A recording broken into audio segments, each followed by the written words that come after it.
नमस्कार दोस्तों, स्वागत है आपका मेरे YouTube चैनल ज्ञान की खबर में, जहां हर बात होती है ज्ञान की।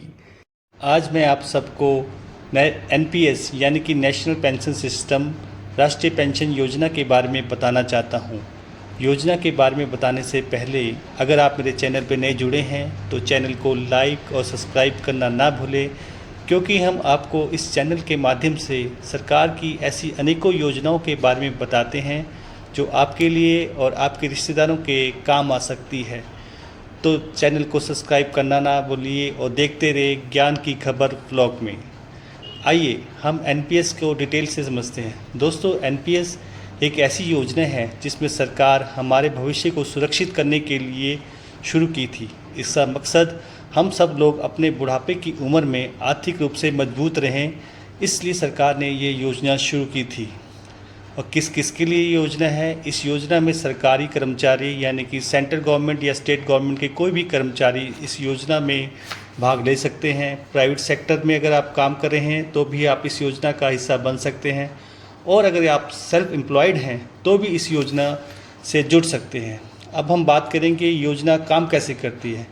हर महीने यानी कि साल में आप अपनी इनकम का एक हिस्सा NPS अकाउंट में जमा कर सकते हैं। ये पैसा सरकार द्वारा अप्रूव पेंशन फंड मैनेजर के थ्रू इन्वेस्ट होते हैं, जिससे PFRDA यानी कि pension fund regulatory and development authority manage करती है।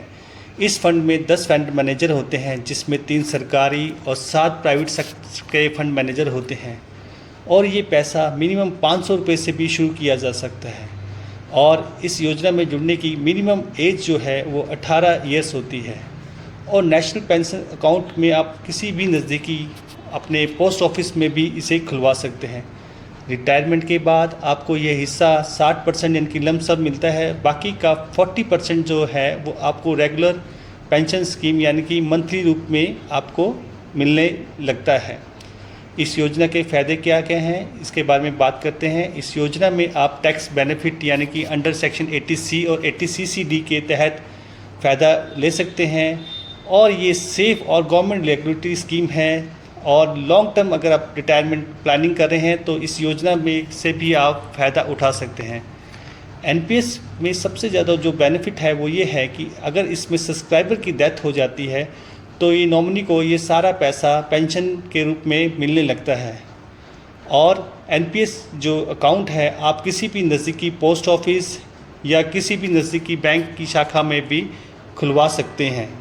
अगर नेशनल पेंशन स्कीम के बारे में आपको अधिक और जानकारी चाहिए तो हम इसकी और डिटेल में भी एक वीडियो बना सकते हैं। आप मुझे कमेंट बॉक्स में लिख सकते हैं, मैं कमेंट बॉक्स में आपके कमेंट का वेट करूंगा।